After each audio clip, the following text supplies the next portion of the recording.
we're not going to just protest the war. We're going to resist the war.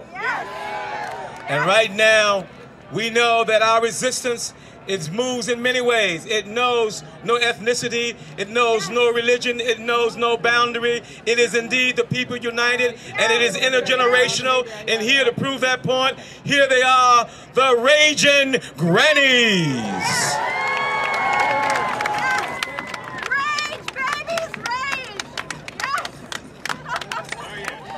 They say that no rally is official until the Raging Grannies sing.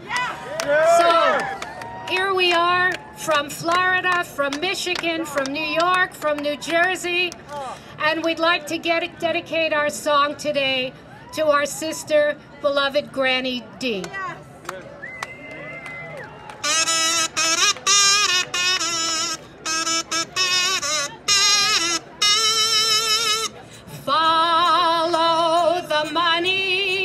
To see why we go off to war. For 7 long years now, it's not freedom we're fighting for. Follow the money, it leads to those corporate whores. They've gone and bombed the Iraqis, so Halliburton can get more. Pfizer and Walmart, Bechtel and Citigroup too, reap all the profits and don't give a fig about you. While folks go hungry in D.C. and in New Orleans, they're at home counting their money to support their war machine. Follow the money, it all leads to corporate greed.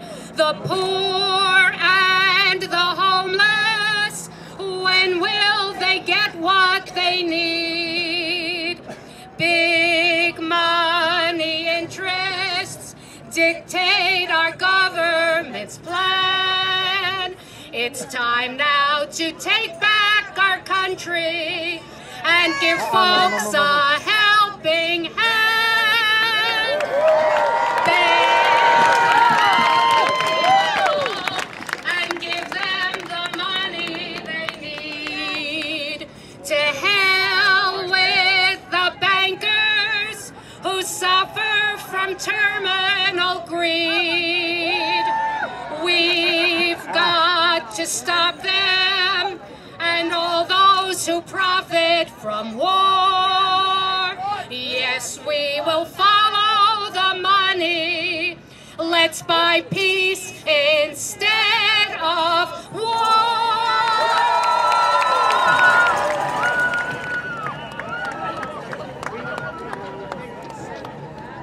Do you know what these are?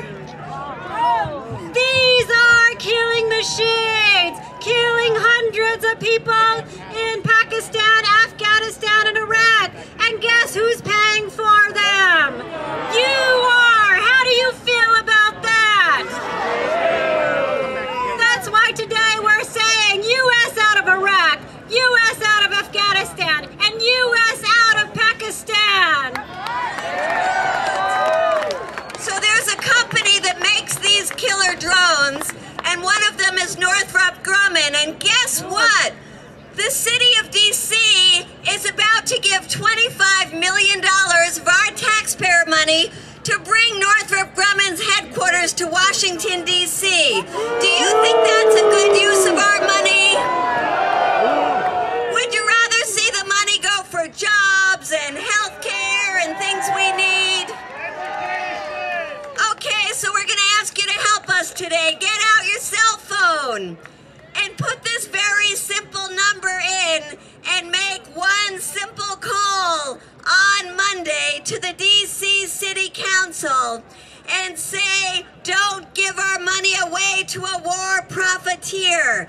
That is 202-724-8000. It's a simple election, and that will keep our money for our jobs, our health care, our families, and not for a war machine. Are you ready to make some noise to end the occupation? Yes, we can! Grab the drones! Yes, we can! Grab them both! 7 years ago, I resigned from the U.S. government. 7 years I've been with you all, trying to stop the Bush regime, to try to stop now the Obama regime from all of these endless wars.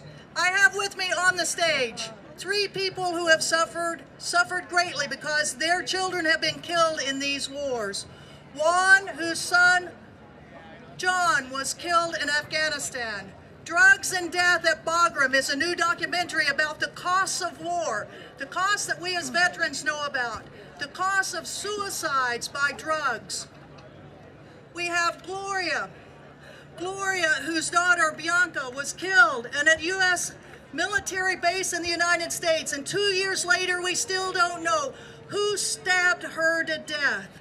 The costs of war, the costs of stress among the military, the cost to our families, the cost that you see of those tombstones that are down on the mall right now that reflect the numbers, the thousands of Americans killed, the tens of thousands, hundreds of thousands of Afghans and Iraqis. It's up to us to stop this. You all are the committed, the courageous, the conscientious people that are holding the foundation of what we want our country to be like. We don't want wars and endless wars. We want peace. And right over there at that White House, as we keep putting pressure on this new president, it's up to us. You are the ones that can make that difference. When a bomb started falling on Baghdad 7 years ago today, some of us who had some idea of how these things go said this is not going to be quick, and we're probably going to still be in Iraq 10 years from now. Well, that was opposed to what a few of the liars in high places said about how fast and easy this was going to be, and their lies were echoed in the right-wing media machine. But today, we're still in Iraq, we're still in Afghanistan, we're starting the 8th year in Iraq. In 2 years, we will probably still be there. In 3 years, we will probably still be there. A decade from now, we will probably still be there. And you can bet we will, unless enough of us throw out enough people out of Congress who keep voting money, unless enough of us find the courage to sit down and gum up business as usual, and unless enough soldiers refuse to fight in these illegal and immoral wars. I come from a small town, Toledo, Ohio, 300,000 people. Our citizens, since the invasion of Afghanistan, have sent to these wars $750 million of tax money just to these wars. Last week, the mayor tells us they're laying off 20% of our police officers. Firefighters are next. Our city parks are going to be closed and the swimming pools this summer. The list goes on in every city across this country. The other cost, of course, is the cost in human suffering. I worked as a hospital corpsman for 3 years during the Vietnam War, and I worked in a Navy hospital and tried to put young men back together when they returned from Vietnam and Cambodia. And I can tell you one thing, Veterans for Peace is done being a good soldier. If you've been in the war zone, brothers and sisters, welcome home. Brothers and sisters, welcome home. A lot of us know how it feels. Speaking out will help you heal. Speaking out will help you heal. Sound off. 1, 2, Sound off. 3, 4. Break it on down.